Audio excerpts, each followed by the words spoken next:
So we will begin in another 5 minutes time, ya, Prof? Okay, boleh. Alright. Okay. Okay. Kita tunggu yang lain-lain turut serta nanti.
Okay, we shall begin, Prof.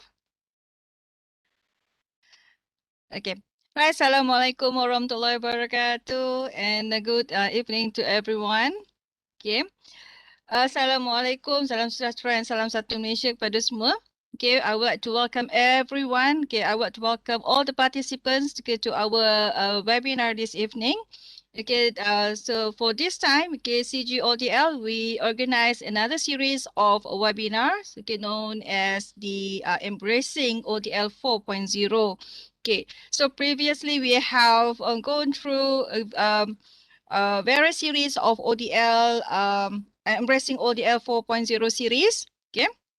Right, and today, okay, we have our honorable speaker, okay, Professor Dr. Hajah Aziah Alias, okay, the Director of Academic Development, Universiti Teknologi, Mara.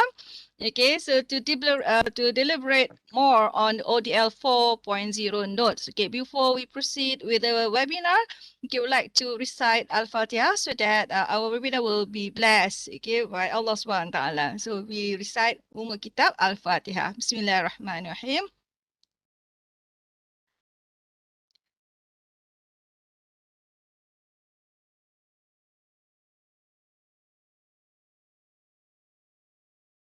Amin, amin, amin, ya Rabbal Alamin. Thank you, everyone. Okay, right. So for our session today, okay, like what I've mentioned earlier, okay, Prof. Aziah, okay, will be deliberating on ODL 4.0 notes. Okay, hopefully it will help. Okay, most of us, okay, will help us, the lecturers, to prepare, okay, for our teaching and learning activities. Okay, that we're going to move to the new semester soon. Okay, which is next week. Okay, right. Okay, before that, okay, before I leave, okay, the platform to Prof. Aziah, okay, I would like to read some of the housekeeping rules. Okay, so what most important is, should you have any questions, okay, please write down your questions in the chat area. And we are also broadcasting through the YouTube channel, so please do so. Okay, write down your questions, and I will read through the questions to Prof. Aziah. Okay, and then the attendance form, okay, will be we will be highlight or we will be given the link of the attendance form, okay, by the end of the session, okay, 15 minutes before the end session. And okay, what most important is, please bear with us, because okay, we will be having, okay, one special event, okay, by end of the session. Okay, we'll be launching, okay, the so-called champion ODL champion at UiTM. Okay, so Dr. Aziah Hajah Alias, okay, will be launching, okay, the program soon. So what program is it? Okay, just wait. Please bear with us until end of session. Okay, so without further ado, okay, I give the platform to you, Prof. All over to you. Okay, thank you. Thank you, Puan Erny. As usual, always so energetic, you know, doing this for over like what, 1.5 years, right? Almost, Okay. almost. Yeah. So Bismillahirrahmanirrahim. Assalamualaikum warahmatullahi wabarakatuh. Good afternoon, everyone. I know we have had so many webinars, and you probably have heaps and heaps of training hours already. But I believe the reason why Erny organized this, because we are going to move into what we call ODL 4.0. So what we are going to do today is basically to just look through and see what we have done right, what we have done well, what we didn't do so well, and we are going to go through this, which we actually at our academic affairs have done it a little bit earlier and put it into what we call ODL notes. Okay, so let me share my screen. Okay, I hope Erny, my screen is visible now. Clear, Prof. Okay, all right. So what we're gonna do? How are we gonna do this? I think let's. If you have any question, you can just stop me or write it in a chat, whatever, because it's good if after each note we open to question or something like that, right? Because these things that I'm gonna say is not totally new because we've gone through some of it. So we are just going to kind of, emphasize and enhance some of the things that we have done. So okay, again, the notes for ODL at UiTM, we wrote it, put it together, consolidated by my ketua-ketua, heads at tingkat 4 chancellery. So we come up with these 7 notes. There are 7 notes, yeah. So why do we need to do that? Because let me share with you this particular slide. Of course, you can have the notes. Actually, we have already given it to your timbalan dekan and dekan, but never mind. We will give you the notes. It is meant for all of you. So what happened was, when we did this ODL experience survey, we found, in March 2020, students were having difficulty. So if you look at the emoji, the crying emoji, it was like 15%. When we go to December 2020, it went down a bit, right? 14 point something. And in July, recently, it went down to 13.9. But it wasn't that significant. Okay, what was significant? What is significant will be the first emoji, the one having the time of my life, loving ODL kind of thing. It started very small, but it has increased to 5.9% of the students saying that they love ODL. So the lecturers have done something right. Okay, but but let us look at emoji number 2 and number 3. Something happened between December and July, because there were significant decrease in both, right? So if you can see that the ones who all set up to learn ODL has gone down to 19.6%, and the one, even though there's a perspiration there, but still smiling, has also gone down. What happened is, the one with the not so sure, neither agree or disagree kind of a person has increased, and the one with still having difficulty but not great difficulties has also increased. So something happened in December, during the last semester. So we did the survey, and we found a lot of lethargic, lesu, tak ada motivasi. Students were distracted. They were, getting income by being a Grab rider. They were helping their parents and so on. So we don't want this thing to continue. So ODL 4.0, we hope the first emoji will, stretch out to probably 10% and so on. And let's reduce emoji 5, 6, and 7. Okay, so let me share with you. I shared this with the other collaborative group, all the things that we have done throughout and before. So we had education 5.0, all this. I'm not going to go through all these things, but just to show you that among the things that we are trying our best for next semester is what we call Pelan Tindakan ODL. And in the Pelan Tindakan ODL is this what we call notes for ODL at UiTM. So part of the Pelan Tindakan is for lecturers to go through the notes and basically to have this kind of sessions lah. But we were hoping faculties and campuses will be doing it, rather than my office coming down all the time to explain notes for ODL at UiTM. So we will start with this, which is a big thank you to Erny for organizing this, right? So notes for ODL at UiTM is basically for you, dedicated to all UiTM lecturers. We know, after also many webinars still here today, it doesn't matter how many of us are here today, but we know that you are here because you are still looking for something that you want to improve or to want to do better, right? So the notes for ODL is not written in such a way, it's like a textbook kind of thing. It's basically notes. So summaries of steps and notes, but in order for you to find out more or to understand more, you may have to go to the circulars and guidelines that I put up just now, right? So the most important thing when we go into ODL next semester is always to remember, if you have not seen this before, but we have actually defined ODL.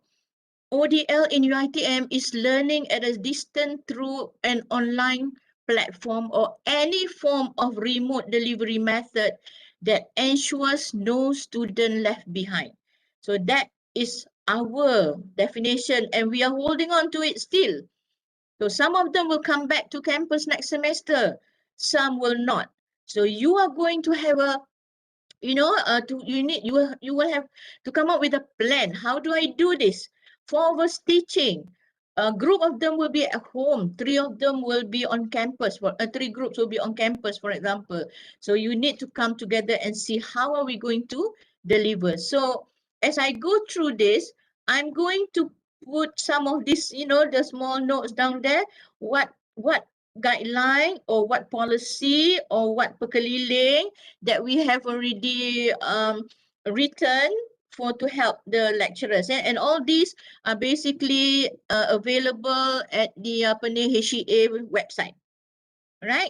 So note number 1, okay? Yang pertamanya, we need to look at our course balik. Please look at your course, especially the RP, but the lecturer should also look at your course and make recommendations to the RP. After 3 semesters, apa yang sebenarnya, macam mana kita deliver? Was it okay? If you think that something is not, like you're rushing like crazy and so on, so you have to look at the content and the assessment. So we are so comfortable with 14 weeks, 14 topics kind of content kan. But now we want you to go to the essential one. So I think some of the contents are basically nice to have. If you don't have it, it still will not affect the outcome. So we now must think we are outcome based. We are using outcome based. The outcome is for students, for example, to be able to propose a research. Okay, so focus on that outcome. Look at the content that will actually make the students achieve that. So they're nice to have, like all the other new things coming in, systematic literature review, scoping review, whatever maybe you just mentioned, but get the students to find out on their own. But they need, the essential one is they need to know how to do literature review. Right, something like that, so that they can come up with a good theoretical framework. Then, once the content has been kind of scrutinized, you are going to align outcome assessment to outcome. So we are still using 3 to 4 graded assessment. 3 to 4 graded assessment. We really hope janganlah pula bila ada 4 assessment, satu assessment tu nanti kita decide lah untuk assessment ni kita buat 3 kali lah. Kita buat minggu ketiga, kita buat minggu keempat, kita buat minggu keenam. Lepas tu markah-markah dia kita kira S1. No, we just look at our course learning outcome and decide what is that one state assessment so that it can be graded and students will be working on it, right? So we really need you to differentiate the graded, kena semua graded summative assessment from the rest. Okay, some formative assessment are graded, but basically you can do the non-graded formative assessment as activities. So do not confuse between assessment and activities. So clear kan apa yang kita nak graded and align it to the outcome. After that, simplify if possible. Okay, sometimes one graded assessment may address one or two learning outcome, right? So it's not necessary if you have 5 outcome, you must have 5 assessment because, for example, research method tadi, the proposal itself is already will address a few outcome. So that is what we want lecturers to understand.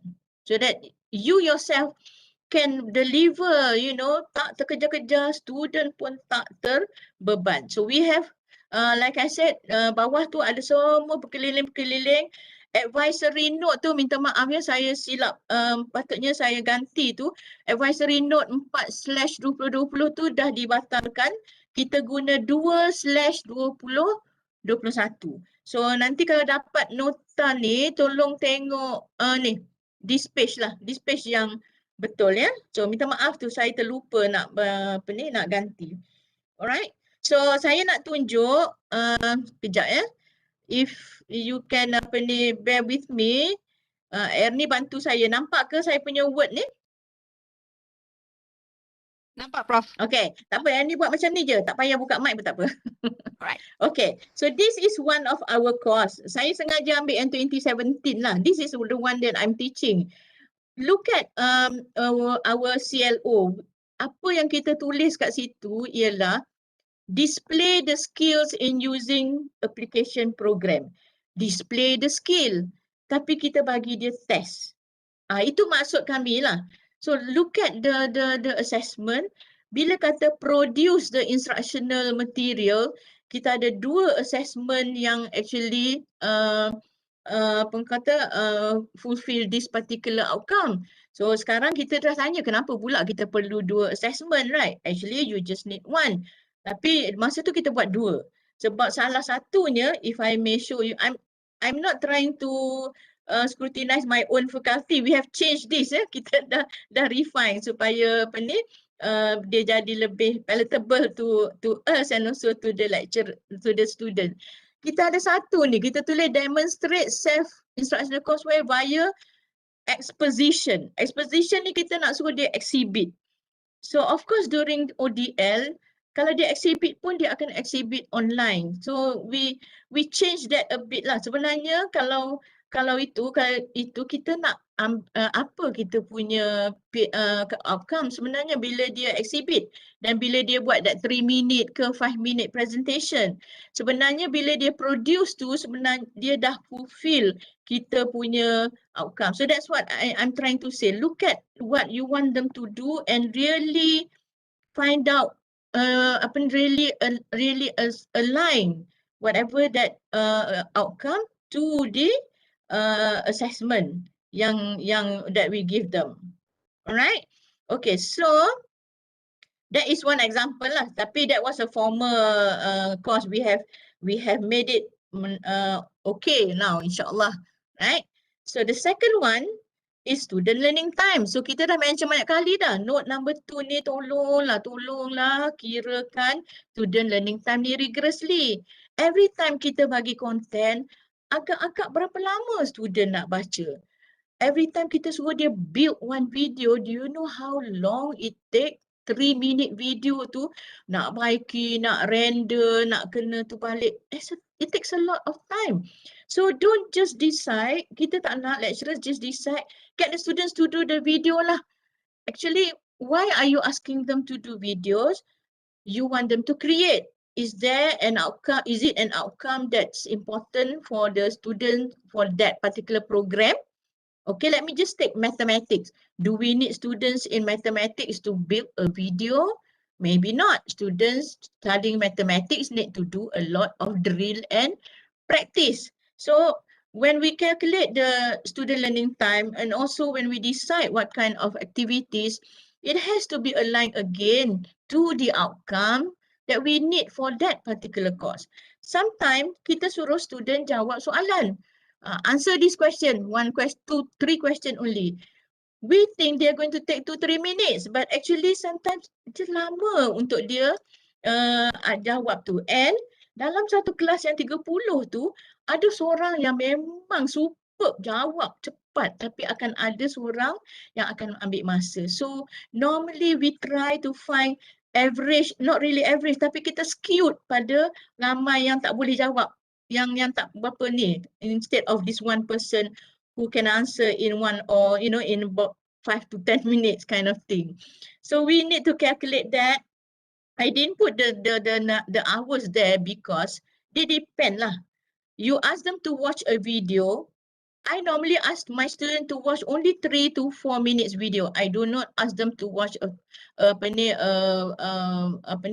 hour video and then reflect on it. No. Kalau reflection selalu sekejap. Tapi our lecture can be 20 to 30 minutes because they're actually going through, is a video lecture kan, so they need to get the theories and so on. So even video lectures, 30 minutes of video lectures teaching quantum physics is different from 30 minutes of video lecture teaching, let me take my subject, teaching technology for education. Nampak?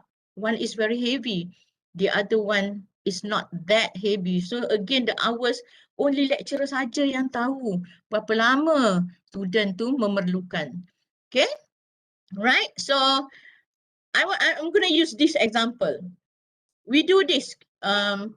Student integrity issue lah, tak suka budak buat online, dia pergi copy paste lah, itulah kita pun kata, oh jom convert to a 3 hour, jom convert this 3 hour final exam, kita buat open book lah. Open book ni kita nak buat berapa lama ya? Kita buat 24 hours. Okay, many of us did this.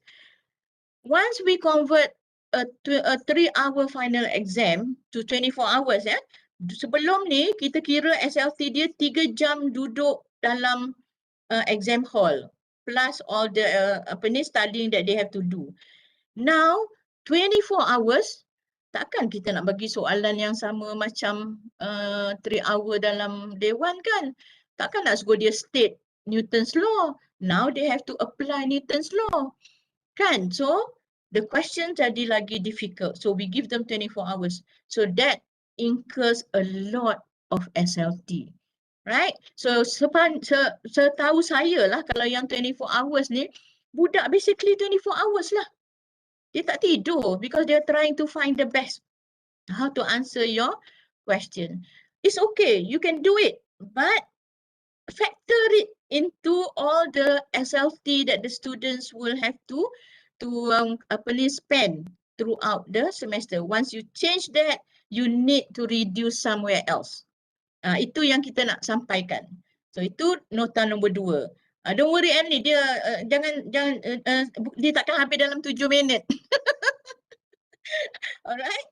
Nombor 3, setelah kita dah adjust kita punya content, kita punya assessment, jam-jam tu kita dah kira, alhamdulillah is a 3 credit course, dia akan spend about 120 hours lah untuk course kita.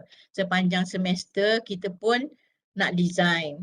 Designing ni takes a lot more lah ya than just calculating. So you need to know your student. Tak maulah masuk ke ODL tu tak kenal student. That's why kita letak salah satu pelan tindakan ODL 4.0 tu ialah profiling the student.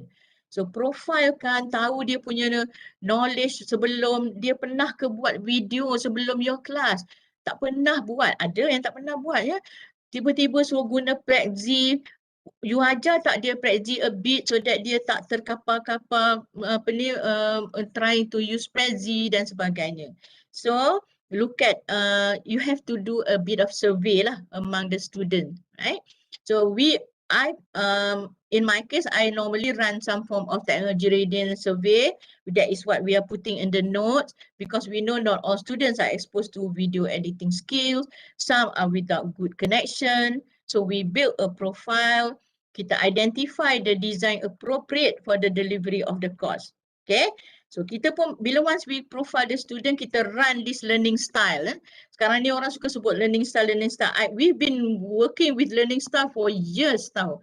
Tapi we do not have a proper solution to if budak ni visual, budak ni auditory, budak ni kinesthetic, how do we macam mana kita nak ajar ni, macam mana kita nak design. Actually, we really need to go into the variety of ways to deliver rather than thinking, oh 60% budak visual, kita visual je lah, it will not work because we don't want students left behind. We have to address all the students in our class. So this is important. So bila kita design tu, ada minggu kita suruh dia buat mind map contohnya, visual. Ada minggu kita suruh dia bercakap sebab kita nak go for yang suka yang lebih auditory dan suka oral punya ni. Ada minggu kita suruh dia buat. Okay, and now it's easy. Even Google Meet pun dah ada whiteboard dia. Tapi simple things pun tak perlu teknologi yang sangat canggih. Because let's take math again lah. Let's say saya bagi satu contoh soalan. So I kata, okay people, try to solve this. I will wait 5 minutes. So dia akan solve, dia akan ambil dia punya kertas, dia akan tulis dan sebagainya. Okay, now snap that yang you buat tu and post dalam group contohnya. So actually they are doing something and you terus boleh, we as lecturers terus boleh check. So those are the kind of things that we can do lah sebenarnya, ya. But it doesn't have to be, like I said, very sophisticated technology. And this is very important, not all outcomes can be achieved through discussion, not all outcome can be, lectures address all outcome. Sometimes they have to do exercise, so we vary all this according to topics, according to content, ya. Then again, always calculate the weekly SLT. So basically, dah banyak kali sebut SLT ni, kira lah ya, kira. Okay. Alright, so Prof, yes.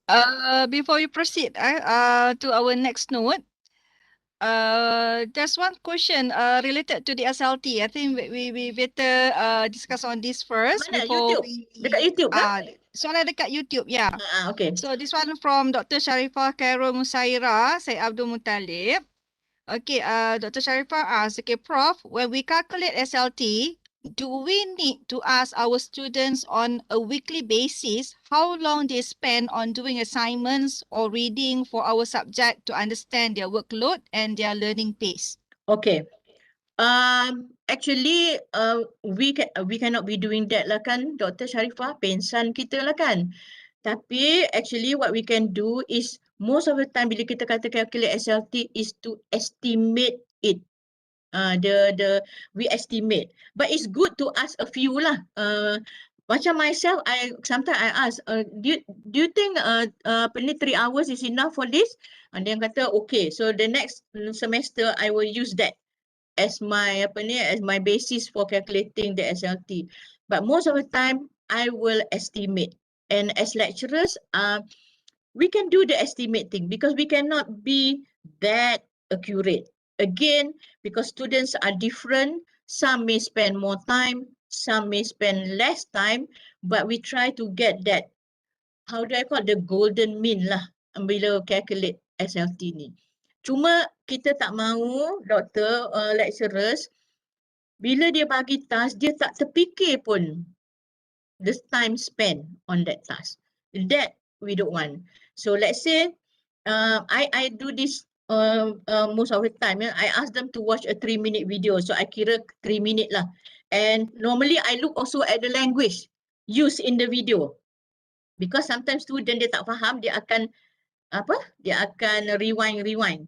Tapi kalau it's a very light video, then kita kira 3 lah. Kalau dia rasa macam susah, maybe kita kena double. So dia jadi 6 minutes. And then after watching the video, I ask them to write 1 paragraph and put it up on Padlet contohnya. So then I look at my student. These are not TESOL student, teaching of English. Kalau TESOL student, you suruh dia tulis 1 paragraph, dia tulis 5 paragraph. Because they can write, because they are English language student. But let's say you ask, I'm not trying to put this the students down, but I don't expect students in for example visual arts to write as well. So kita bagi dia a little bit more time. Okay, so maybe these people will need half an hour to come up with one paragraph. So total all maybe about 40 minutes just for that activity. So that's how I do it lah. Okay, maybe some other people have better ways of doing it, but I do that from experience as well. And from, like you said, you can ask the student, how long do you think you need to finish this? And you can get the right, you can get not the right, the input from the student. Then again, as you move to the next semester, you may want to use the same lah, macam tu lah. Or students dah berubah, so kena ubah sikit lah. Tapi tak lari banyak lah. Jangan tak kira langsung. Itu dia punya ni. Tapi Prof, we actually can refer to the SLT that has been set by the RP kan? Boleh, tapi kita ni kadang the RP kira, hopefully macam tu lah. Bila kita buat scheme of work, kita kira lah. Tapi macam doktor ni tanya, kadang you tak boleh nak agak. So macam saya, awal-awal semester saya dah buat dalam my scheme of work, berapa minutes that they should be spending. Itu kita kena buat, so that they know. This one shouldn't take too long. Tak payahlah apa ni tulis cantik-cantik. We just need your response macam tu. Tak payahlah you know that kind of thing. Betul. I hope I'm answering that. Betul Right? lah. Dan Dr. Sharifah also dia suggest okay buat Google form, okay ask the students to jawab.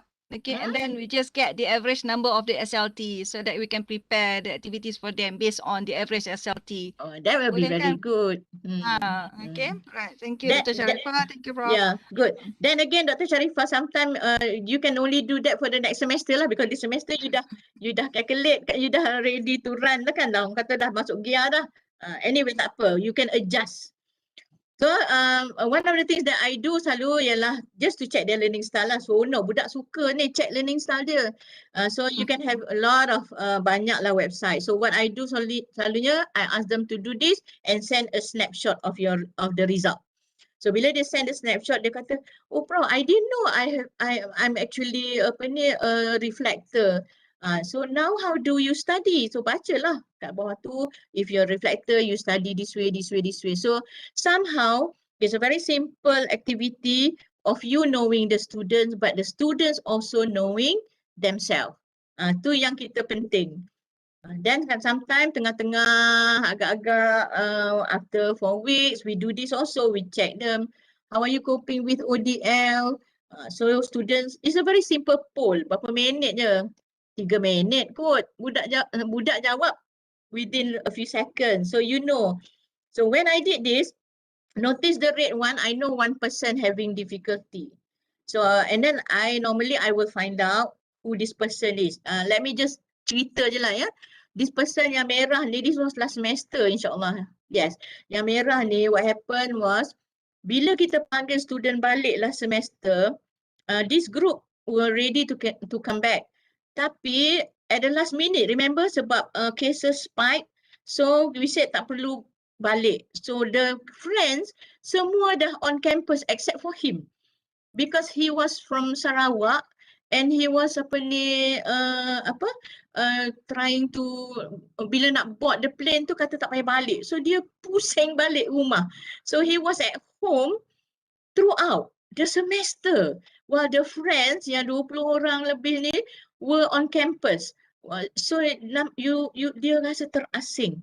So he was not doing well, especially 2/3 of the semester macam tu. But alhamdulillah lah, because I did this, I found out. Kalau tidak, dia akan terus hilang lah, lost cause.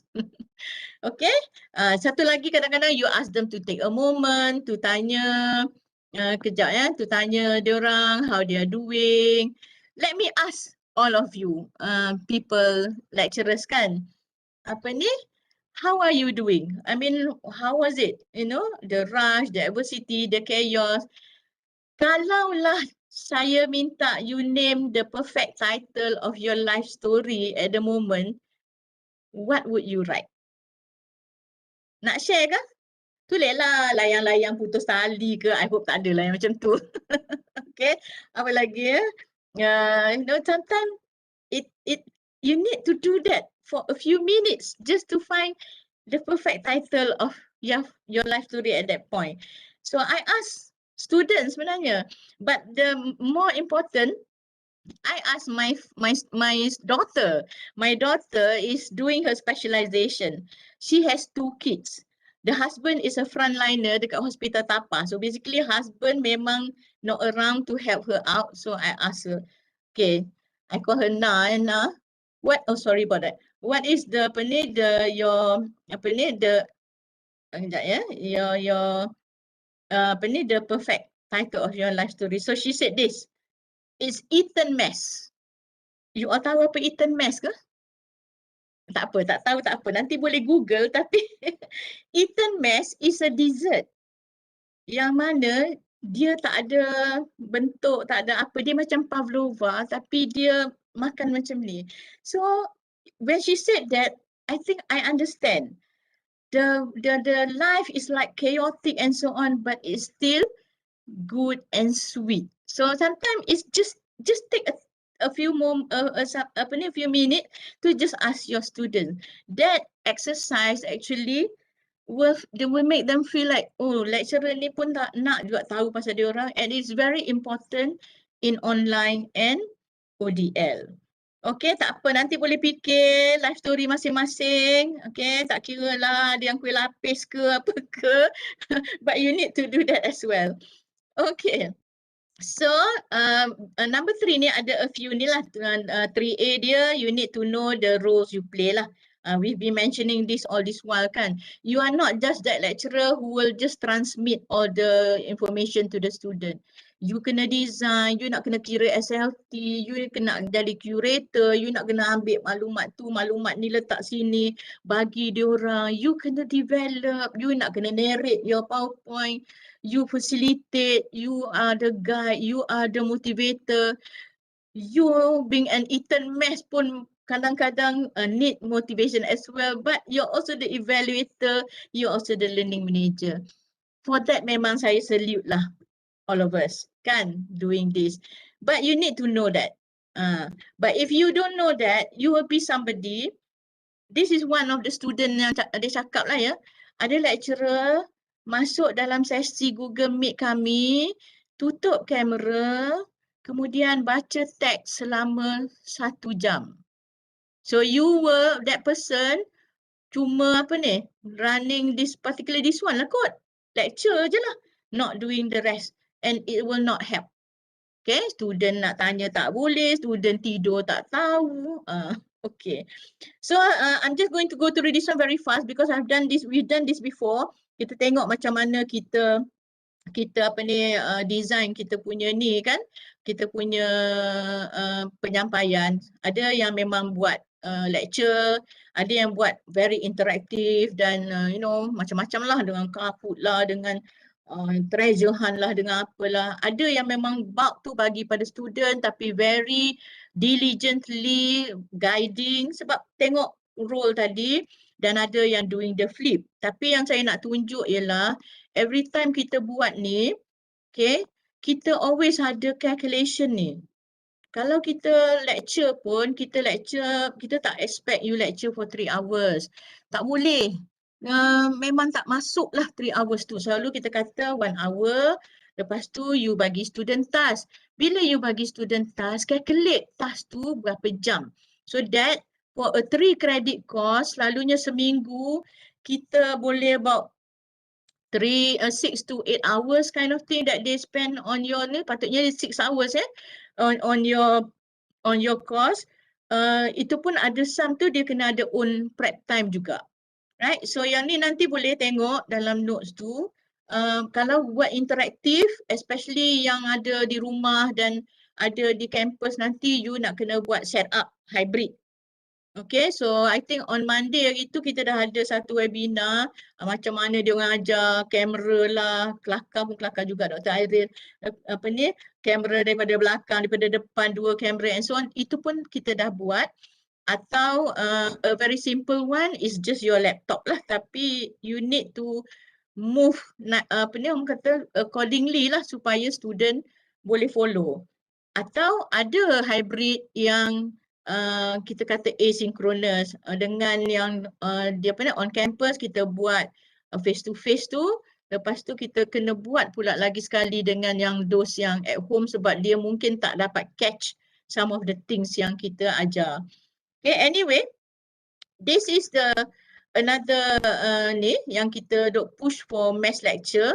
So kita calculate juga mass lecture 1 to 1.5 hours, tapi student mesti convene in their tutorial group. So ramai orang tanya saya soalan ni.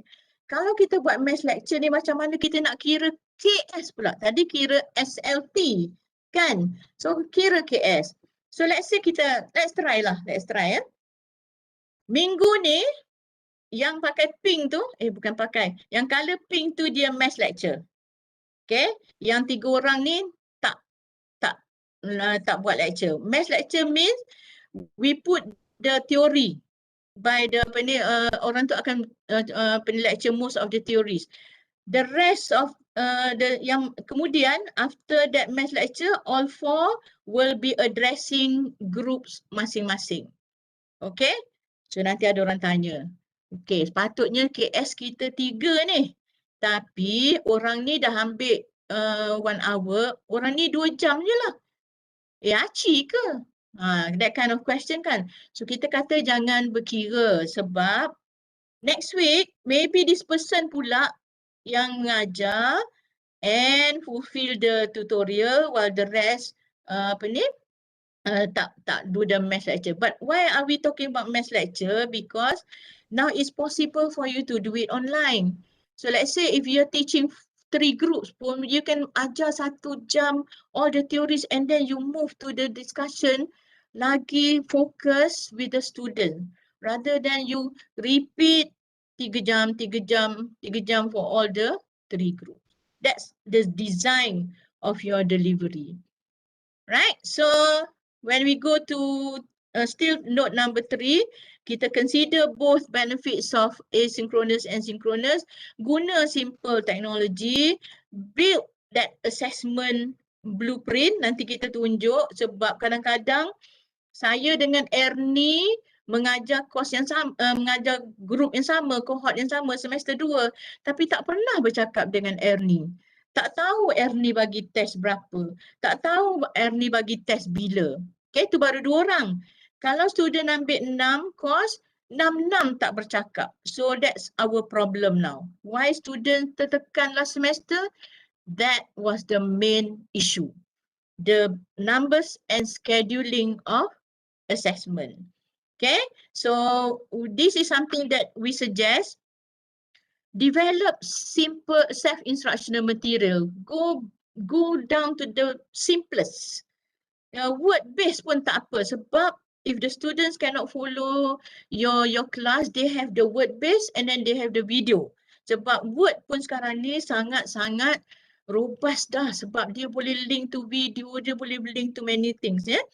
So let's say I give you a very simple one. This is a simple one, no video, nothing. But what we do with the simple one, kita always ada recommended time ni. So ni task dalam one of my self-instructional material long time ago lah sebab saya ajar research method. Masa tu tak ODL pun tapi saya memang suka buat self-instructional material. So suruh dia write down the issues, suruh dia jawab soalan-soalan ni. Look at the questions.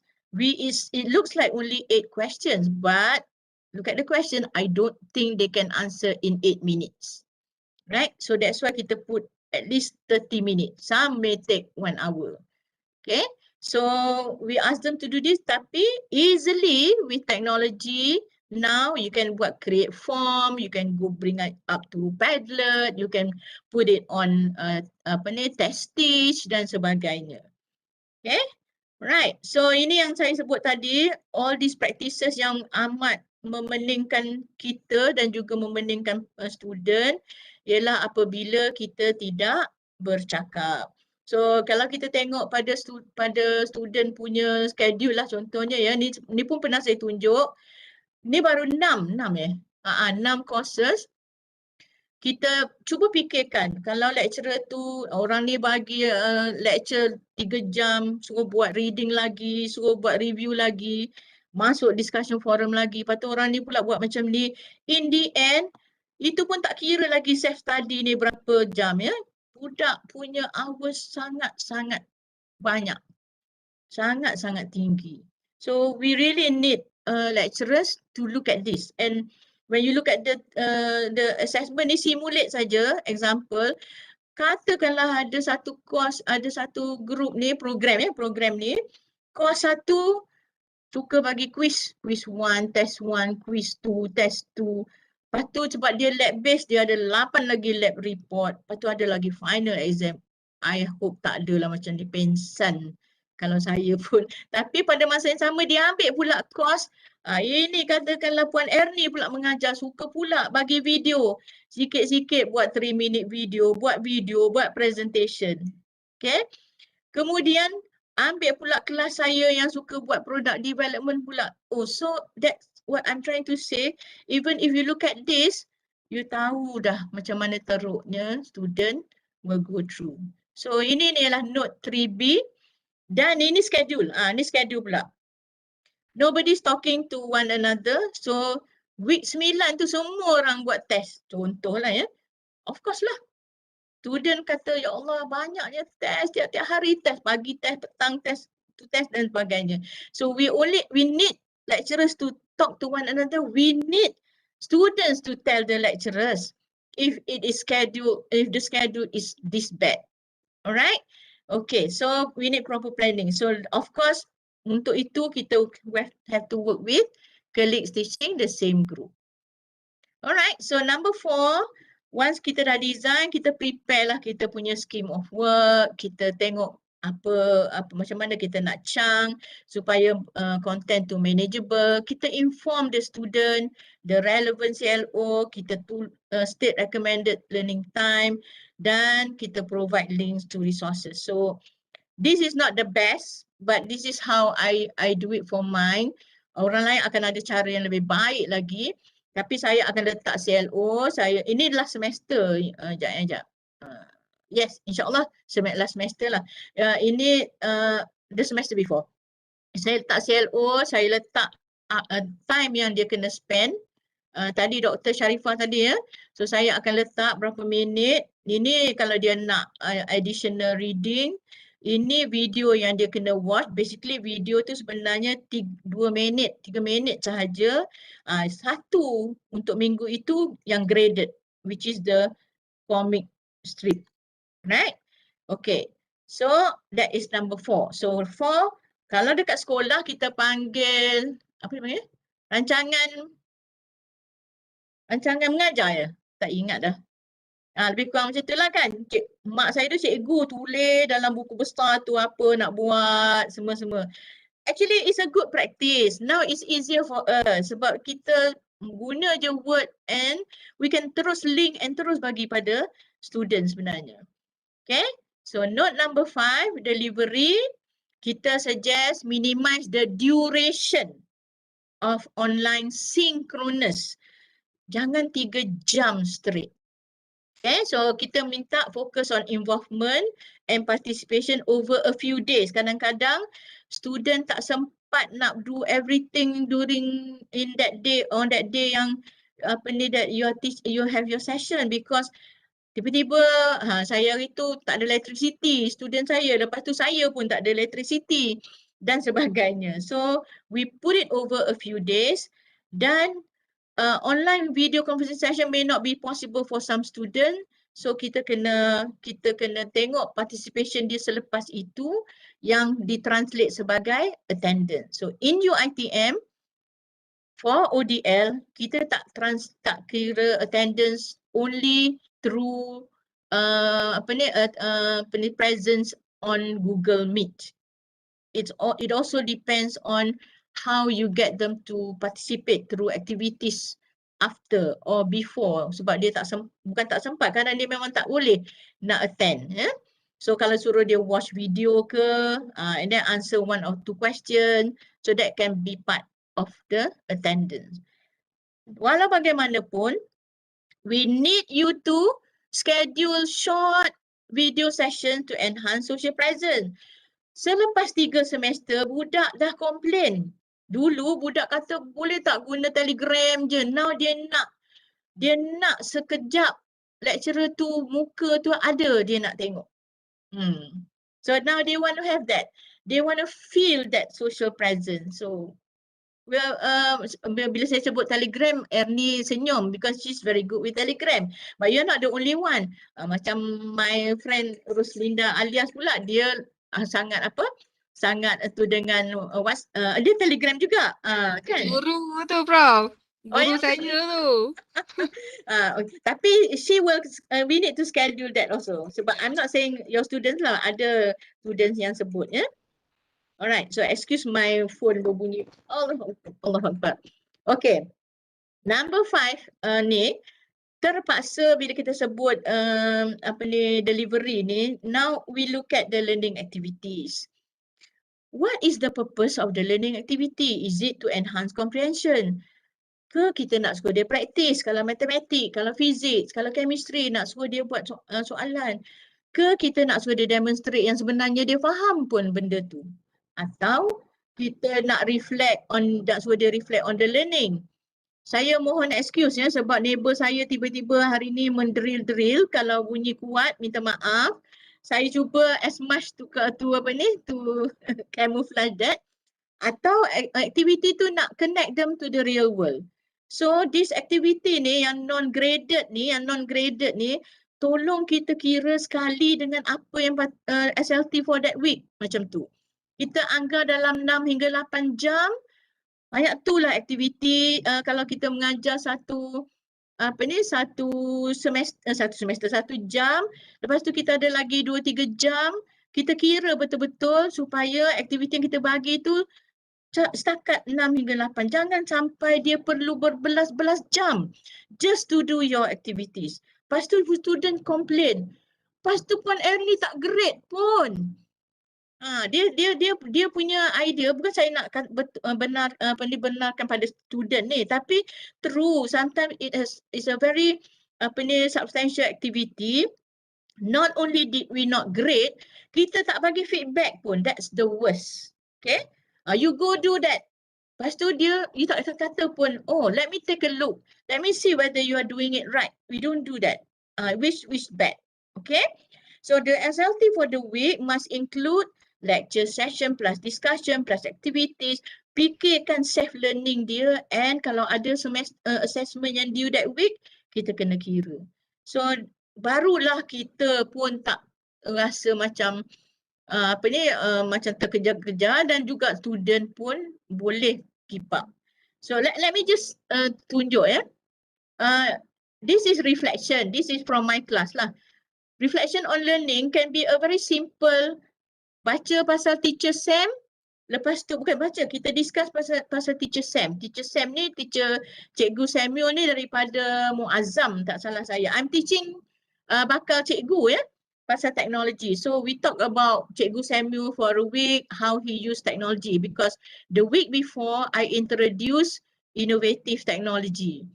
Right? Lepas tu I taught them instructional design. So to enhance comprehension, kita suruh dia buat aktiviti dalam kelas ni guna mind map. So dia guna mind map. Kemudian a quiz, short quiz. 10 questions saja before they go off. So they finish that session with me. Maknanya dia tak perlu lagi tambah lagi lah. Cuma bila kita minta dia apply, then only kita go to this particular activity yang mana kita suruh dia guna instructional design punya model tadi to design culture or art appreciation lesson to one of the group. Tapi group tu pun kita bagilah yang ada ala-ala connection to the real world sikit lah for this kan. So kita talk about turis in Langkawi, perlu teknologi apa, rural indigenous kid in Gua Musang, teknologi apa yang dia orang perlu, international student dan macam tu. So all this saya calculate the time that they have to spend. InsyaAllah lah. Cuma yang task tu ni a little bit heavy, tapi saya jadikan dia group work. Student sebenarnya tak minat sangat group work ni sebab dia kata dia ada masalah nak buat group work bila kawan-kawan dia menyepi diri. Okay, So back to teknologi, note number 5, kita kata gunalah teknologi. Tapi I personally, I go for minimalism. Use the right simple technology for dia punya purpose. Focus on the purpose. The purpose of the technology is to what? Kalau kita nak demo something, memang kena video. Kan? That's the best. Sebab itu kita ni semua pandai memasak. Bila tengok video tu dia memang clear macam nak buat. Tapi kalau kita bagi resepi bertulis, tak tentu lagi lah dia akan we can come up with the apa ni, with the dish, right? So, but then again, use of videos is not the solution to all learning needs. So sometimes a simple worksheet will work wonders for, sebab kita nak ajar dia sentence structure, tak perlulah video ataupun mind map, right? So ini yang kita nak sangat. It's good that you know apa ni, apa dia soalan dia, Erny? Sorry, saya ternampak lah buat macam mana. Or is it your comment to the lecturer? Ada yang the first one is from Dr. Ros Fazimi. So dia kata Dr. Ros Fazimi, so kita tak rigid dalam considering attendance only based on Google Meet saja. So alhamdulillah, yes, that's what we implement. Okay, Yeah. not only for ODL but then for blended learning as well. Yes. Okay, the attendance is based on the participation, and yang bawah tu is just my comment. Sometimes just a common concern among the lecturers. If we teach less, then kita rasa macam student tu tak faham. So that's why we tend, if 3 hours then kita nak mengajar tu 3 jam, so that they have fully understand, okay, on the topic. So it's a very typical thinking of lecturers like yang tu saya lah. Sometimes we have that kind of concern. Betul, kalau ikut hati saya, benda yang saya nak sampaikan ni is a semester punya course. Tapi now kita slimkan dia, kuruskan dia. Jadi 7 nota sahaja. InsyaAllah dengan harapan kita semua faham what we need to do. Alright? So this is something kind of new yang kita bawa masuk sebab kita nampak banyak isu antara courtesy, respectful learning and so on, ya. So kita bawa masuk ADAB ni dalam ODL delivery dan assessment. Yang tadilah kita perlu faham the proper place of things, how we treat our students and how the students treat you. So itu yang kita try to push through our model ADAB ni. So kita mohon lecturer inform student what is expected of them. Assalamualaikum everyone. Hari ni, today we are going to go into this topic. You need to understand this because as an engineer, you will do this. Okay? It's going to be a difficult topic. It's okay. I will have this whatever things that I've done to help you. And tak ada masalah. Kita ambil seminit, 2 minit untuk beritahu tu. Okay? Dan kita tunjuk dulu kalau ada teknologi yang kita nak guna baru, contohnya macam saya nak guna augmented reality ke, kita kena demonstrate. Kalau tidak, dia macam, right? Because it's not something that they do every day. They are good with technology, but not all, right? So kita, one more thing is to make learning materials accessible in many form. And you can negotiate deadline, tak ada masalah. You can letak deadline tomorrow and then student punya muka macam berubah. You pun tanya kenapa, what's wrong Iman? Prof, tomorrow we have 3 things need to be submitted. Okay then. What if I give you another day, will it be okay for you? Dia pun macam tu. I mean it's just one day. Dia punya deadline tu yang sebenarnya kita lecturer ni tak ada pun bila dia submit tu terus grade kan. Mengaku je lah. So if it's a one day, moved deadline for them is heaven sent. Kita tak banyak beza pun sebenarnya. But it's a negotiation process. Sebab kita ada adab nak menyampaikan ilmu tu, ada banyak benda yang kita nak kena consider. It's not just about deadlines and schedules kan. Okay. And we also have special needs learners. I think this semester alone beratus-ratus yang kita offer. Saya tak tahu berapa orang yang mendaftar as of now ya. Okay, so we have the Universal Design of Learning. Yang tu nanti kena cerita panjang lah sebab Universal Design of Learning ni kita menyantuni pelajar-pelajar yang berbeza. Okay, so nanti boleh tengok dekat YouTube ADAB model ni, tapi for now saya tunjuk dulu dia punya gist. Dalam ADAB model ni, apa benda yang saya dah sebut tadi tu ada.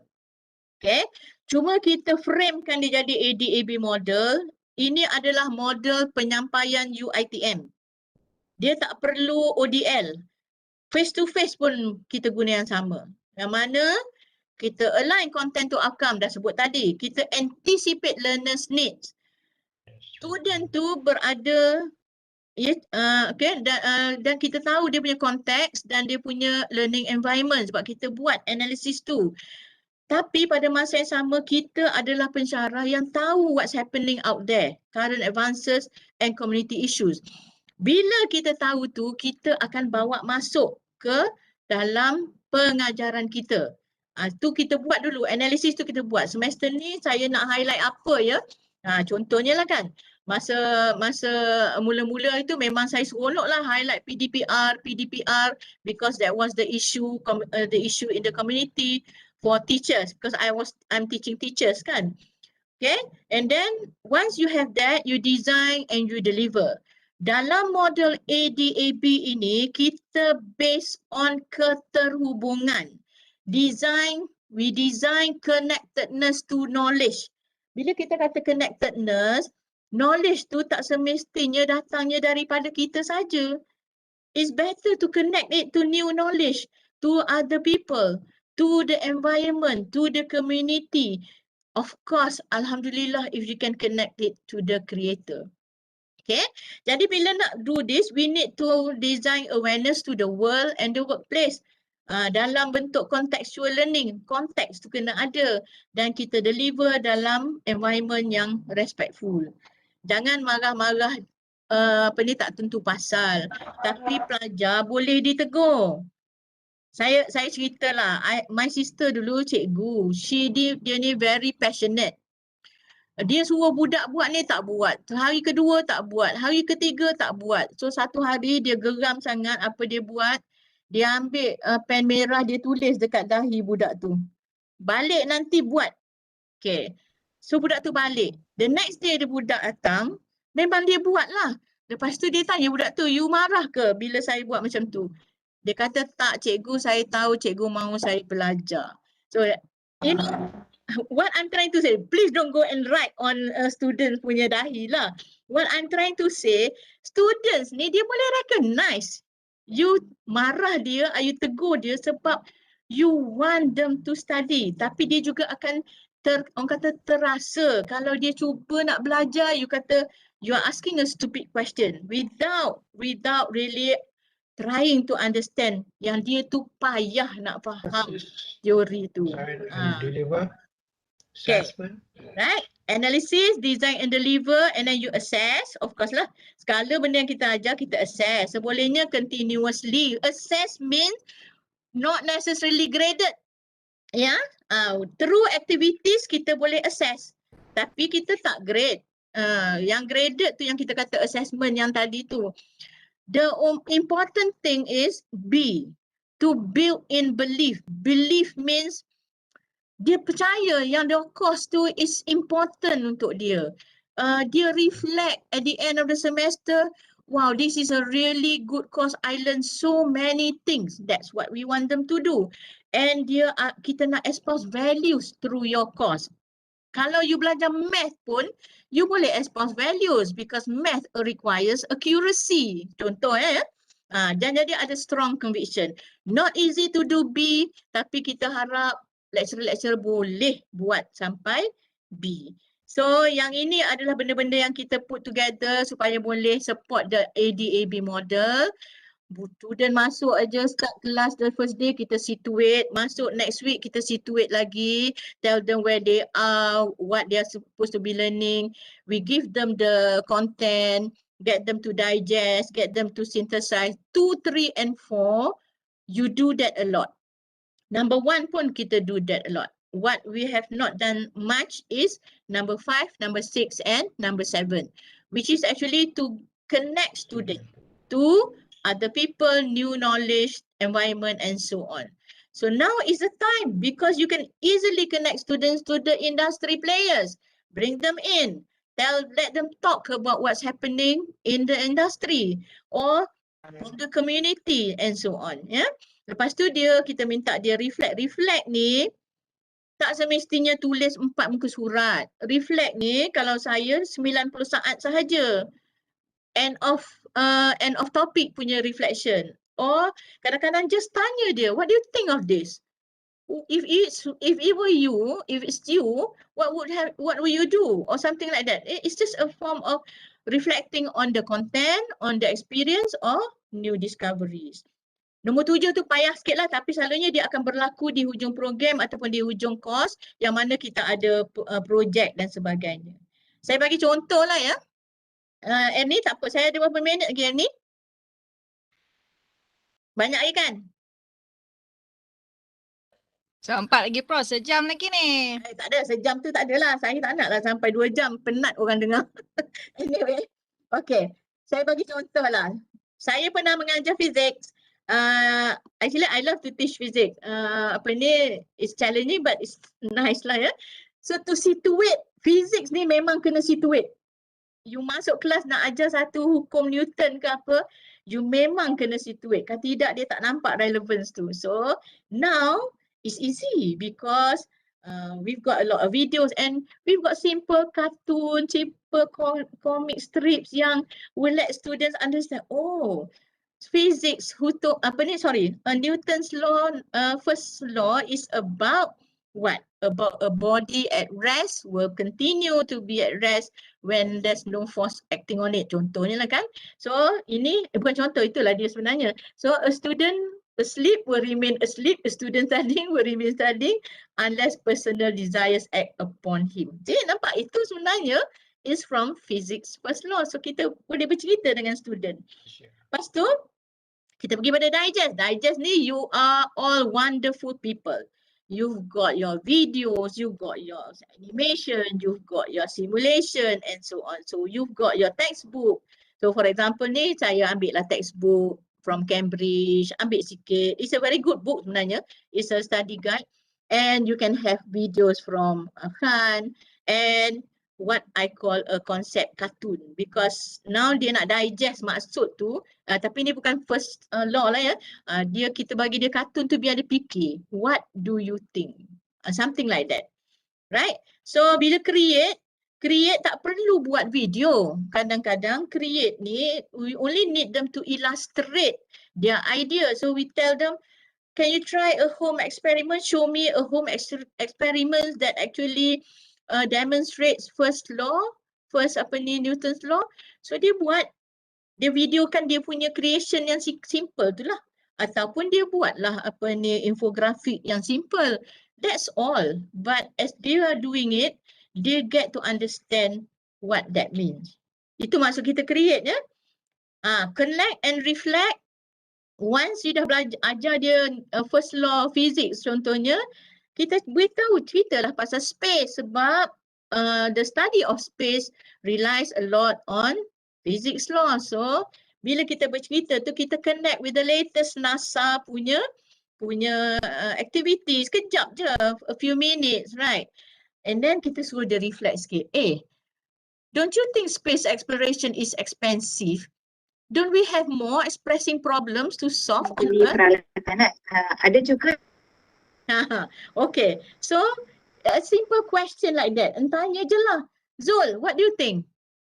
Kenapa kita buang duit pergi space and so on?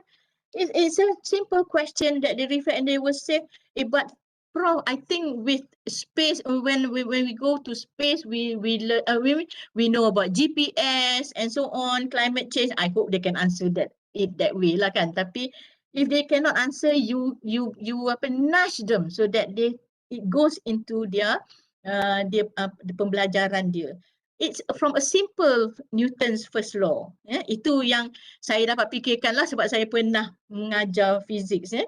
So of course, you can even connect them to what people are doing. Contohnya bila pasal physics ni, there is this group called Engineering for Change. I really love this one. Okay, you go to this website, you see what people are doing untuk membantu the society.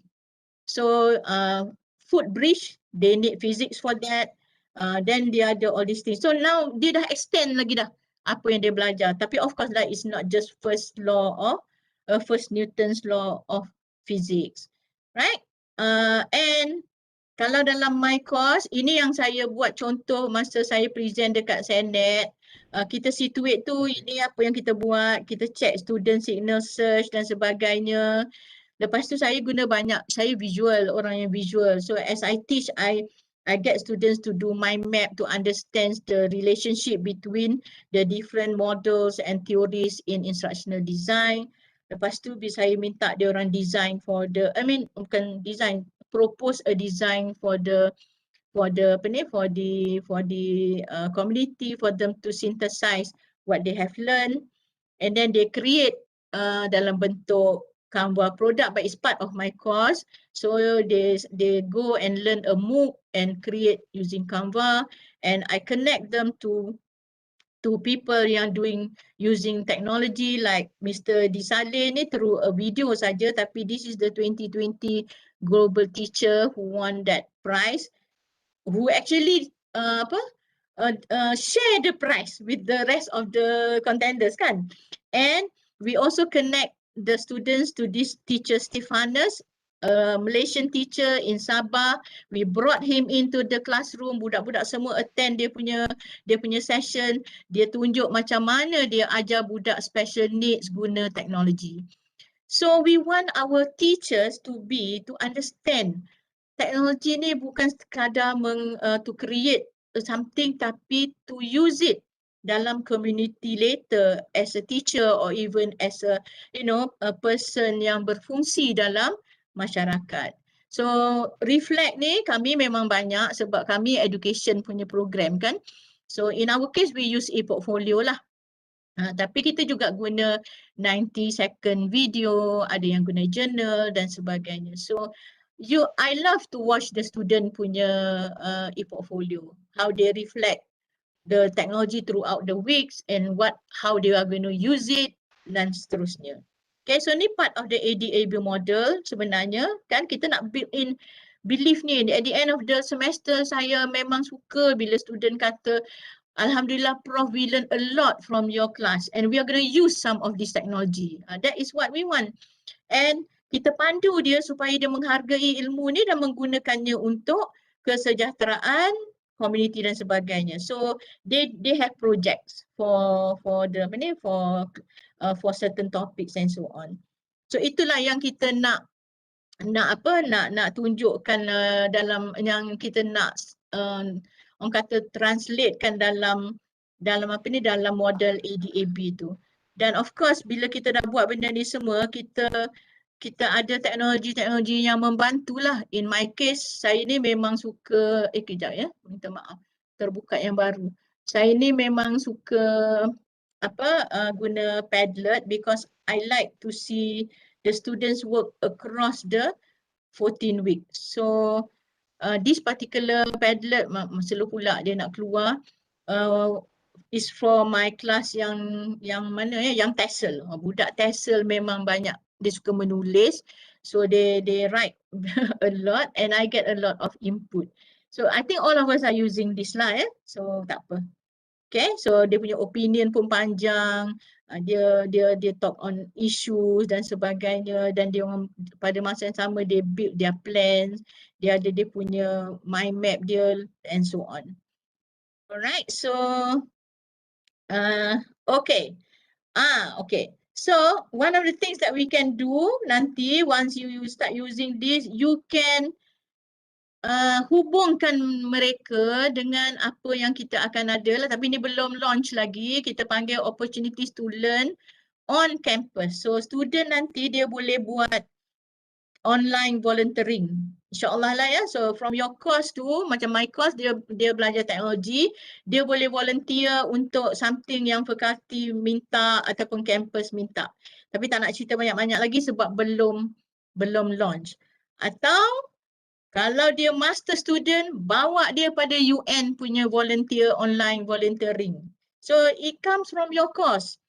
Lama-lama dia dah sampai ke opportunity to extend dia punya knowledge to a global punya ni, which it can happen because macam ni UN volunteers ni kadang-kadang dia minta translation je atau dia minta buatkan proposal atau dia minta checkkan report which our students can actually buat. Alright, so that's note number 5. Panjang sikit sebab ada model ADAB. Note number 6, interactivity lah. Ini saya tak payah cerita banyak sebab we do this a lot. Ya. Kita ada make sure student interact with each other, learner. Kemudian dia interact dengan kita. Sebab itu feedback very important. Kena bagi feedback. Kemudian dia kena interact dengan content tu. So make sure dia faham. You give them a video, what to do with the video. Okay, what are the questions they should answer. And then learner self-interaction. So this is also important for them to always reflect. Okay, I don't understand this. I need to do more. Okay, dan kita nak student always connected to the lecturers or other expert. So kita publish consultation hours. Kita beritahu dia, we are going to have this test, this short test today because I'm using Socrative. You're going to get the maklum balas right away. Itu yang turnaround time on the spot. Atau you ask them to do something, I will make sure within 48 hours I will comment on your reflection. Turnaround time. You need to tell them that, or feedback or response time, and also they must interact with the real world. So tadilah kadang-kadang bukan semua lesson pun nak kena bawa satu one good memorable one, and the students will remember that. Okay, so I used to have, now I have met many students yang bila saya buka opportunity ni, they do more. Suka saya. Baru-baru ni ada seorang tu tunjuk lagi apa benda yang dia tengah buat. Prof, I'm registering for this MOOC. Saya, oh you actually suka belajar through MOOC yang kita buat during the course before, right? So dia tunjuk. So it's good. So that they can pick up on their own. They become more self-directed. Right? So number 7, of course, you need to motivate, you need to give support. Kalau dia fall behind, kita kena fikirkan flexibility dan pace. Dan dia kadang memang dia separated and isolated, so staying connected is important. Ini saya tak payah cerita banyak-banyak kot, dah buat dah last semester kan. Sebab kita perlu, dia orang perlukan orang yang akan guide dan facilitate orang. So you need to demonstrate empathy and compassion. So kita tahu you bagi dia PowerPoint yang cantik you buat, berjam-jam you buat, dia tak sama dengan you move them on an effective punya event. That will change them actually, right? So effective event ni kadang-kadang simple je, you know, bagi grade point for doing this pun kadang dia semangat compete dapatlah grade point RM10 pun. It's just it moves them, right? Dia fikir the lecturer is thinking how to make things palatable to them, right? So we last semester we got a lot of we have issues kan. So we suggest that you run lah, kita panggil DAS ni, at mid ke ataupun 2/3 of the semester to gauge students level of anxiety and stress. Saya run ni, every semester saya run depression, anxiety, stress scale. Cuma saya caution you, dia punya result tu student saja yang tahu, dan kalau student tu you found out that dia memang sangat-sangat stress, you have to refer dia pada counselor or make sure dia jumpa seseorang. Sebab if you know that you have somebody yang stress kan, janganlah pergi cakap pada kawan pula, Erny, you tahu tak, kelas I 3 orang rupanya stres gila and you tak buat apa-apa, suddenly budak tu kelar dia punya apa, dia punya lengan ke apa, then you are accountable. Tapi students will do that. Macam last semester when I did this, one of the students said, I didn't know that my anxiety is this high, Prof. I didn't know. So saya tanyalah kenapa you so anxious dan sebagainya. So dia ni a little bit competitive lah, bukan apa. Dia nak do well kan, tapi dia tak rasa that dia doing very well. So kalau yang simple-simple macam tu you can talk. Tapi kalau yang depression, yang sangat-sangat stress, you have to bring them to the counselor. So sebab itu dalam pelan tindakan ODL 4.0 tu kita masukkan counselor. Supaya dari awal lagi counselor dah aware that memang dia orang ada, tapi kita jarang macam mana sebut go to the counselor dalam kelas kita. Kita pun kadang tak tahu siapa counselor fakulti saya ya. There is one counselor for each faculty. So use them, bukan use them lah ya, refer to them. So make sure you respond to SOS. SOS ni banyak cara lah, kadang-kadang kita rasa ya Allah ngada-ngada budak ni, tapi sebenarnya is an SOS. As a lecturer you have to be able to figure out whether kalau saya I always take everything seriously lah, walaupun in the end I kata lah rupanya itu je, tapi tak apa, just make sure you respond. I think I've mentioned this before. I used to, there was one night tu saya dapat satu phone call berulang-ulang phone call tu, tapi I didn't realize it because my handphone was upstairs. Saya kat bawah. Bila saya naik saya tengok banyak call. So saya WhatsApp budak tu, kenapa? What's wrong? Why did you call me so many times? Rupanya pada ketika dia call saya tu dia sangat-sangat tertekan dan malu sebab dia on-kan kamera dia. And the friends were seeing her without her tudung. And the boys capture. And forwardkan gambar dia tu. So dia sangat-sangat tertekan pada ketika itu. But I managed to speak to her lah kan. Tapi itu adalah SOS yang kadang-kadang kita rasa tak apa, tak ada apa-apa tu. But to the student, it is a big thing. Right? Okay, so nampak tak? Bukan sahaja nak kena ajar Newton's Law of Physics ni. Macam-macam law kena tahu, right? So that's us lah. That's us, UiTM lecturers. We have to continue macam tu because itu amanah kita untuk deliver support and ensure that students undergo meaningful learning experience and achieve the outcome. Achieve the outcome within the stipulated learning time. Jangan yang sepatutnya 120, 125 tu jadi 200 jam. Itu yang kita minta sangat dalam ODL 4.0 ni. Okay, so saya underline lagi sekali dan kita nak ini daripada kami semua di Office of TNCA. Excellence is the gradual result of always striving to do better. So have a wonderful semester. I think at the end of the day, you yourself pun akan rasa sangat-sangat berpuas hatilah apabila you berjaya menggraduatkan budak-budak ini dalam keadaan ODL 4 semester, and in the end they emerge as good as sepatutnya, right? Or better in fact, because they have become more resilient, they have become more resourceful, they have become more responsible, and they also dah pick up on being responsive. Alright, so apa lagi ya? Saya rasa dah tak ada dah ni. Ini je lah notes tu. Yes, so nota ini adalah memang untuk semua orang. Jadi saya akan beri pada Puan Erny. Selepas ni, I think kita juga akan letak dekat website kot ni. Kita akan masuk dalam website CIDL, Prof. Ada, insyaAllah. Baik. Kita akan masukkan semua. Okay. So, itu sajalah daripada saya.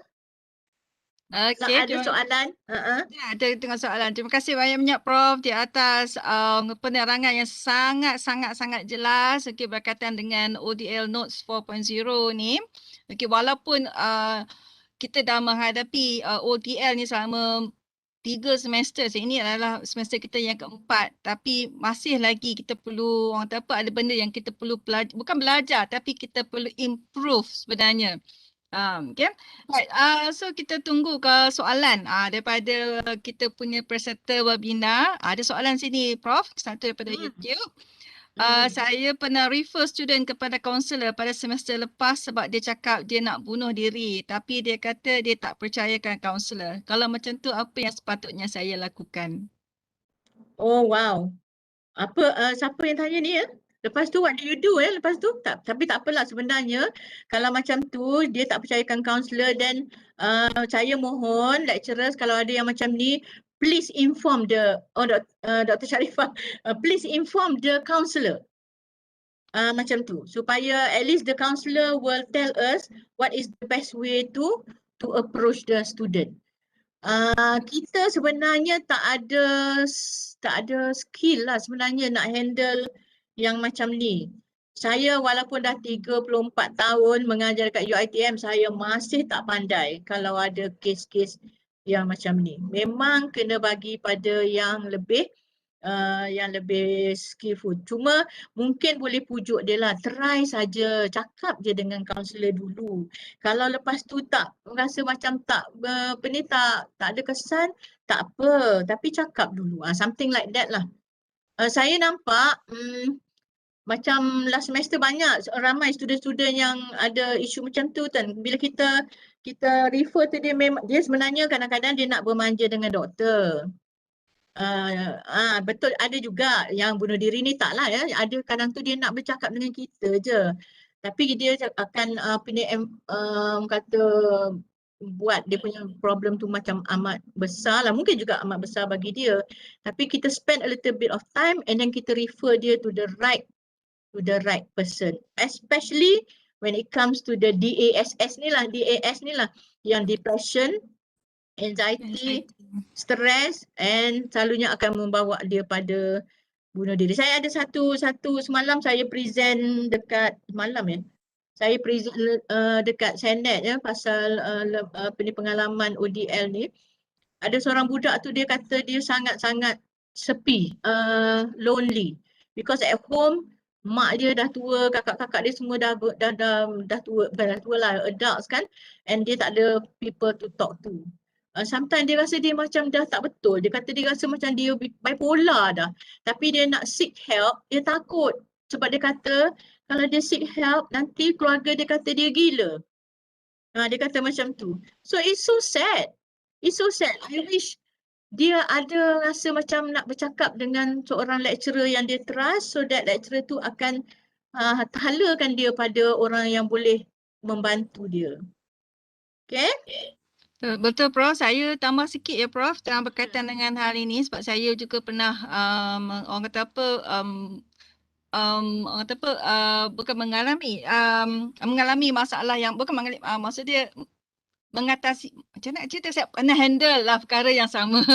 Ya. Dia sebenarnya kisah dia kalau kata student yang approach kita, saya kalau kata saya kalau kata dengan kaunselor kami akan ucapkan tahniah kepada pensyarah tersebut.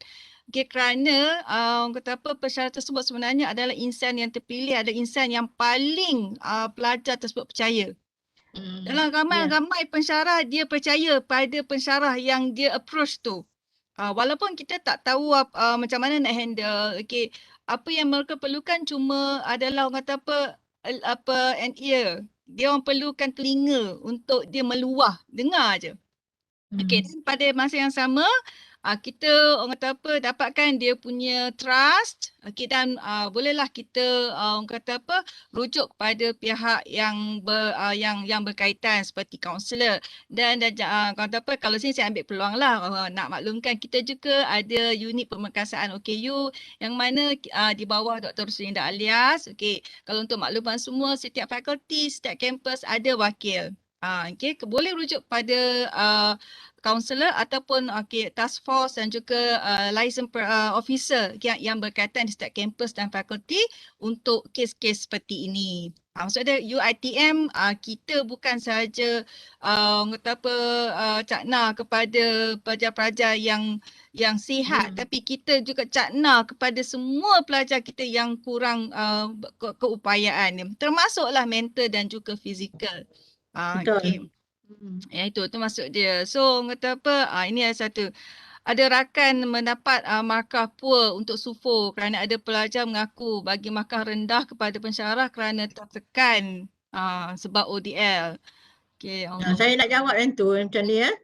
Saya nak kata ya, saya pun tak suka dengar lah kalau student ikut suka hati je bagi SUFO pada pensyarah. Sebab dia kena be responsible bila dia meletak markah tu. So, jadi saat kita on our part, sebab itulah kita kata kita tengah-tengah semester tu kita kena ambil masa sikit. Masuk minggu yang ke-8 ke, okay.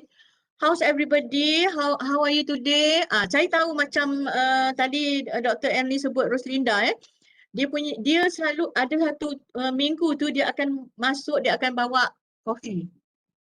Okay people, go grab your coffee. Hari ni kita sembang sekejap. Tell me what's happening. Itu sebenarnya akan membantu sebab pelajar tu dia nampak pensyarah tu ambil masa untuk tahu. So saya rasa pensyarah ni dia bagus, dia mengajar sebab dia kena nak finish off and make sure semuanya teratur, tapi mungkin ada masa dia terlupa nak tanya how they are doing. So budak akan kata, Prof, kami pening lah dengan this particular topik yang last week ni, tak faham. Macam tu contohnya kan. So saya tahu ada lecturer bila student cakap macam tu, dia kata apa tau? Dia buat apa tau? Dia kata tak apa, malam ni are you all free tonight? Orang semua kata yes. Okay, we go online. Saya ajar balik. So we have lecturers like that. So I think you ajar balik tu mungkin 15 minit ke, and then dia orang bertanya-tanya soalan dan sebagainya, tapi that particular effort tu akan membuatkan dia rasa we have to try lah, lecturer kita dah teruk dah mengajar. Budak tulis, dia kesian lecturer yang mengajar, kadang-kadang anak kat belakang menjerit-jerit. Ada budak tulis dalam komen tu, dia orang faham kesukaran kita, tapi pada masa yang sama kita nak kena connect dengan dia orang. Nak kena connect supaya kita kena tanya. Saya rasa itulah, bukan dia salah dia bagi markah rendah SUFO sebab patutnya dia bagi rendah pada bahagian A, bukan pada bahagian B ataupun pada bahagian C. Markah SUFO pensyarah ni kita ambil B dan C saja, which is more on your professionalism, not on the subject. Jadi dia tertekan tu patutnya dia tengok pada dia score environment dan dia score subjek tu yang rendah, bukan pada pensyarah. Okay. Ada satu lagi. Soalan ya. Setakat mana limitation atau boundary antara pelajar dan pensyarah yang memang diagnosed depressed? Contohnya, saya ada pelajar yang luar pada saya sampai tahap panggil saya ibu. Pelajar ini memang jumpa kaunselor dan psikiatris. Lepas 2 semester mengajar pelajar ini, sehingga sekarang kami masih berhubung. Dia dah anggap Rohazlin mak kan? No, you have to be professional lah. I mean, sorry ya, saya throughout my 34 years, saya tak pernah invite students to my house. That I don't do. Okay, I will help them with their study, but I don't do more than that. So macam ni mungkin boleh bila dia contact, kalau ni personal, saya personal opinion saya bukan counselor, saya tak pandai. Tapi bila dia contact kita tanyalah how are you, that kind of thing. But kalau dia ada masalah dengan kursus dia yang sedang dia hadapi, dia kena deal dengan pensyarah yang semasa. Dia tak boleh minta you pergi pergi settle pula dia punya masalah dia yang itu. So kita ajar dia lah, dia kena go be independent. Saya pun memang budak panggil mak lagi sebab saya tua, tapi Rohazli ni muda. That means dia memang anggap you apa ni very apa orang kata confident lah kan, Ya. right? Prof, saya tambah sikit ya, Prof. Saya pun ada juga kes macam ni. Yang kata pukul 3 pagi student call bagi tahu, okey tak apa. Dia sebenarnya orang kata apa, dia sebab di UiT, dia kadang-kadang kan pelajar ni dengan parents sendiri pun tak percaya yang dia ada penyakit orang kata apa, mengalami depression ataupun anxiety ataupun penyakit yang seangkatan dengannya. Okey, jadinya dia cuma bergantung harap pada kita iaitu pensyarah ataupun dia punya penasihat akademik. Tapi bukan bergantung sebagai orang kata apa pengganti parents dia. Okay, so apa yang kita boleh buat? Memang tetap kita kena ada satu barriers di antara kita dan juga pelajar. So macam Prof kata tadi, okay, kalau kata dia ada masalah tentang dia punya pelajaran, so kita orang kata kita bagi nasihat untuk dirujuk kepada pensyarah yang berkaitan apa yang dia perlu buat. Tapi kalau bila dia dah masuk bercakap berkaitan dengan penyakit ke apa ke, kita rujukkan balik, bukan kita rujuk balik, kita balikkan dia kepada tanya balik tentang dia punya appointment dia, bagaimana dia punya orang kata apa treatment dia dengan psychiatrist, okay, dengan dia punya counselor. Kalau kata kalau kita dapati ada benda-benda yang kita nampak macam kurang orang kata apa macam bukan orang kata apa di luar bukan macam dia orang kata apa yang agak ganjil dekat situ, kita boleh nasihatkan pelajar tersebut untuk terus ke hospital bahagian ED. Kita boleh orang kata apa nasihatkan pelajar tersebut. So beres kita dekat situ saja. Okay, jadi kita tak boleh nak nasihatkan dia lebih-lebih. Kalau terutama sekali yang melibatkan penyakit. Okay, apa yang boleh kita buat? Okay, kita nasihatkan dia kata apa kata apa ikut appointment, makan ubat yang itu. Kalau ada masalah yang berkaitan, okay, tolong terus minta dia pergi rujuk kepada kaunselor ataupun minta dia terus kepada pergi ke hospital yang berdekatan. Itu kalau kata ada pelajar. Jangan takut. Okay. InsyaAllah kita sekarang ni kat UiTM kalau kata perasan bukan saja dekat fakulti, kita dah banyak fakulti pusat kesihatan sini pun dah banyak keluarkan ataupun dah banyak buat webinar yang berkaitan dengan kesihatan mental, ada keluarkan guideline macam mana nak orang kata apa bukan mengatasi macam nak handle pelajar-pelajar yang dalam situasi sebegini. Okay, so kita ada maklumat tersebut. Okay, Betul. itu antara pendapat saya lah. Okay. Tapi saya rasa yang Rohazli ni you are doing okay kot. You Ya. nasihatkan dia. Jangan apa ni, jangan terbeban pula lah. Saya Betul. pun ada apa ni student saya dari tahun 2010 dulu yang masih lagi berhubung dengan saya, but some of them tu dah become friends because bila saya ajar research, saya ajar pada adults kan. So that one is okay. Jangan jadi itu saja. Betul I lah mean, ni doktor. Doktor most of Zalin our cakap. lecturers ni nice people. You are nice Betul. people.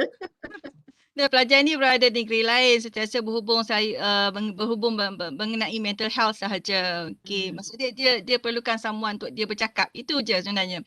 So she just need someone to talk to. Saya setuju. Mulanya parents pelajar ni memang tak percaya yang dia ada mental health issues. Okay. So Dr. Razin, you're doing great. Okay.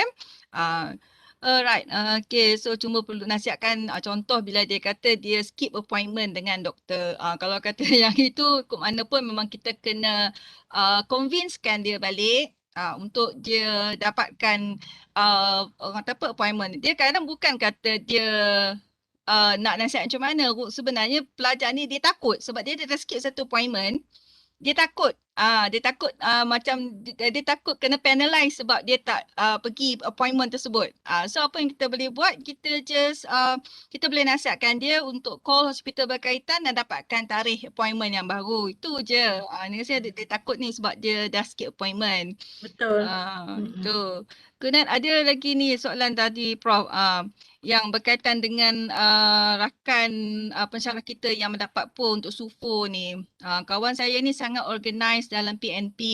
Tapi itulah dia berterima kasih lah atas saranan Prof. Betul lah. Betul kita ada pensyarah yang memang sangat-sangat bagus semua. Kita tahu kita dah buat apa yang terbaik untuk kita serve pelajar-pelajar kita kan Prof? Cuma takut itu je lah, budak-budak kan, dia stres, kita yang kena. Okey. Aduh. Itulah, itu termasuk dalam nota ODL kita yang tadi. So kita dah menjadi multiple roles tanpa kita sedar. Kita adalah super, bukan lagi superwoman, superman, dah segala super dah ni. Kalau kata mak-mak tu dia kata dah tambah tangan, dah jadi sotong. Kalau banyak tangan katanya. Okay, so from Aziah, pelajar find it tough to face the challenges given by organized lecturers when it comes to PNP in general. Okay, Actually, so I tend to agree lah, sebab betul, sebab kalau organize sangat, dia apa ni, dia memang payah kan, dia require flexibility and options sekarang ni. Bila ODL ni dia is about flexibility and options. yeah. So dia tak tertekan lah bila salah ke dalam 14 minggu tiba-tiba minggu yang ke-10 kita decide for 20 minutes tu kita borak je, tak salah. Tapi lecturer kita takut. Dia rasa nanti kan KPP marah, dia tak mengajar lah. That's not it. Don't worry about that. You know, kita outcome based. Kita go for the outcome. At the end of it, student achieve tak? Itu yang kita nak cuba sampaikan pada pada para pensyarah. Alright, Erny, insyaAllah kot.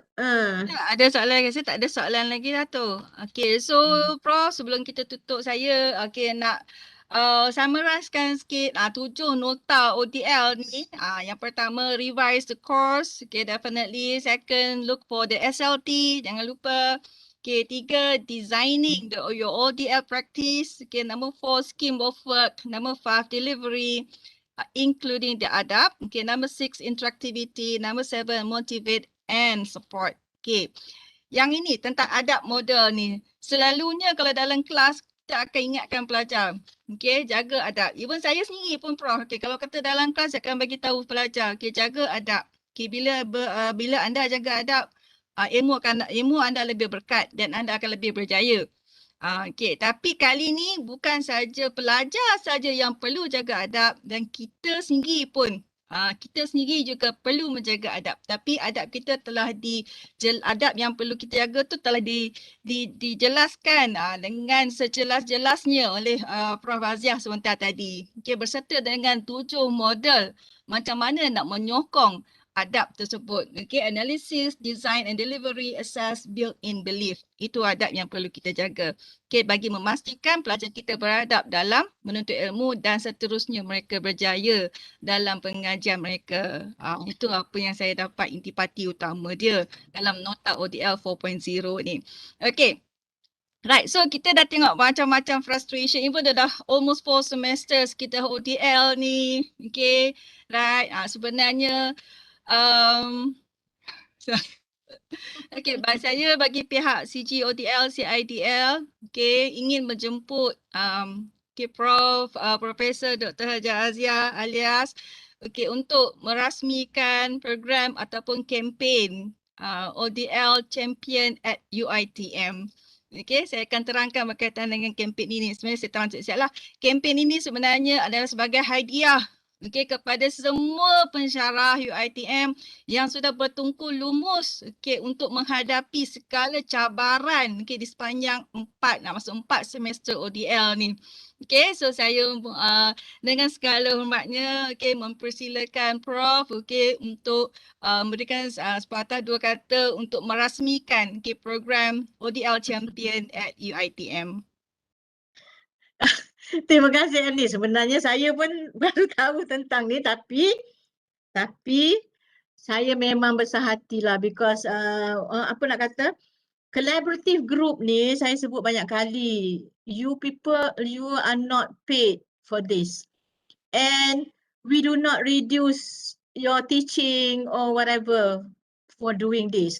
Tapi collaborative group ODL dan beberapa yang lain saya tengok amat aktif when it comes to helping the lecturers.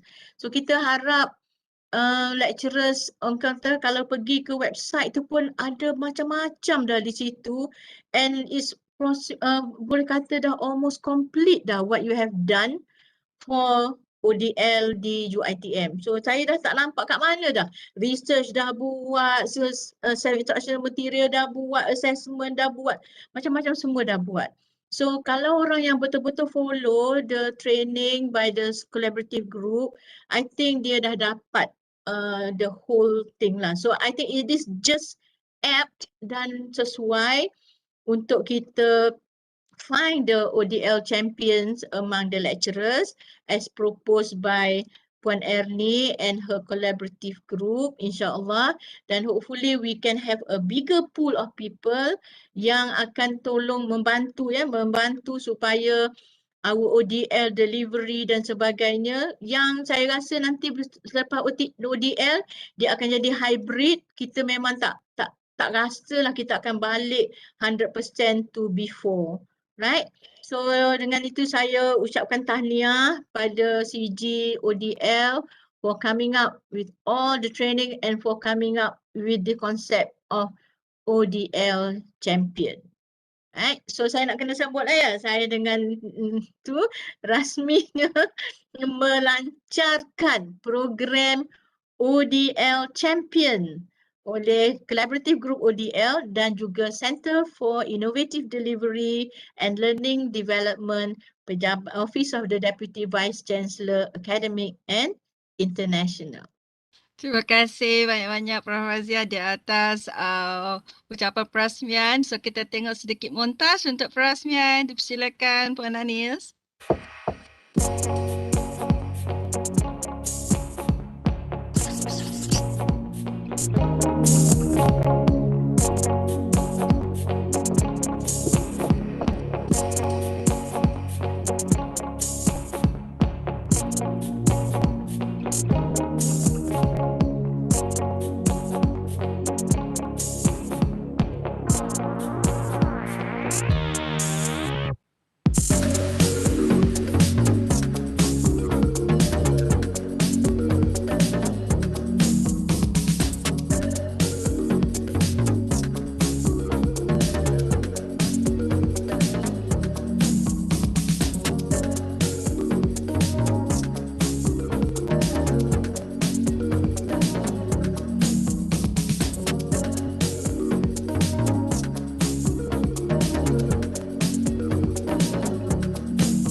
Alhamdulillah, rasmi sudah kempen ataupun program pencarian ODL Champion at UiTM. Sebagaimana yang kita letak dalam montaj tadi, kita sedang mencari ODL Champion at UiTM di mana kita akan groom dan juga kita akan appoint dan lantik sebagai pakar rujuk ODL di UiTM. Adakah anda calonnya? Kalau kata ya, silalah turut serta submit your application through the link stated. Kalau nak tahu apa advantage dia, apa keperluan, apa yang anda akan dapat dengan menjadi sebahagian daripada ataupun yang sekiranya anda menjadi keluarga ODL Champion at UiTM ni, sila turut serta dalam webinar kita besok. ODL Champion at UiTM bersama dengan Prof. Madia Dr. Zainuddin Ibrahim. Pada pukul 9 hingga pukul 11 pagi. So Dr. Zainuddin akan terangkan dengan lebih lanjut berkaitan dengan ODL Champion at UiTM. So that's good. Boleh guna naik pangkat kot. Mungkin kita paparkan banyak aktiviti yang kita dah sediakan daripada training, daripada banyak benda kita akan buat. Kita akan consolidate semua apa yang kita dah buat. InsyaAllah boleh digunakan untuk kenaikan pangkat. Terlepas cerita pula. Yang tu surprise kita tunggu besok ya. Nanti Dr. Zani dan akan ceritakan semua. Okay.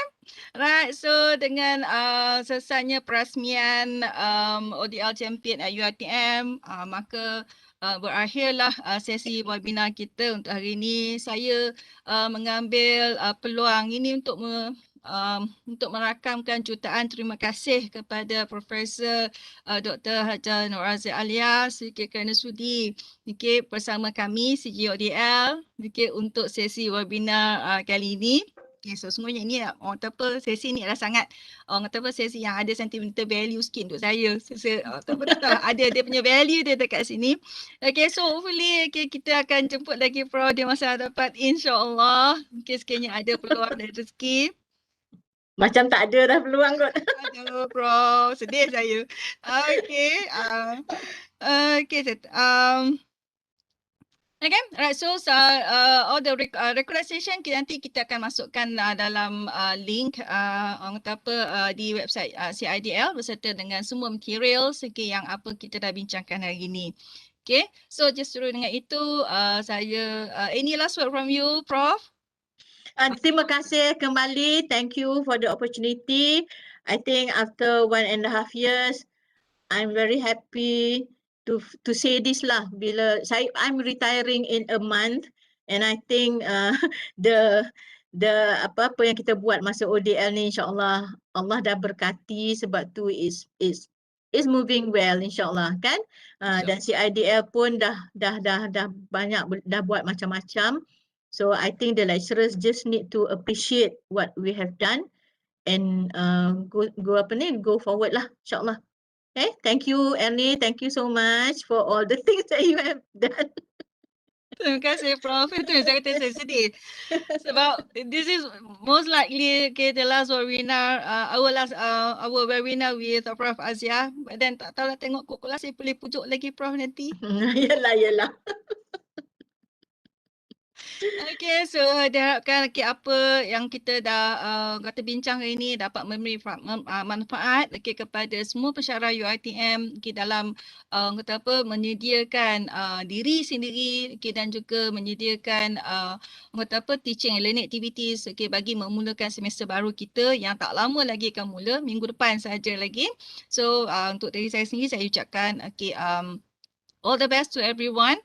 Okay. Dan last but not least, please stay safe everyone. Take care.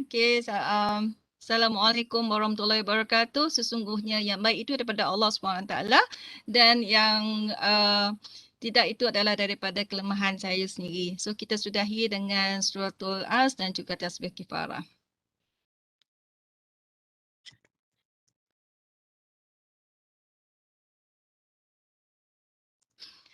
Okey, terima kasih kepada semua peserta. Terima kasih kepada Prof Aziah. Okay, Assalamualaikum warahmatullahi wabarakatuh dan salam sejahtera semua. Okay, Thank you. Have a great semester.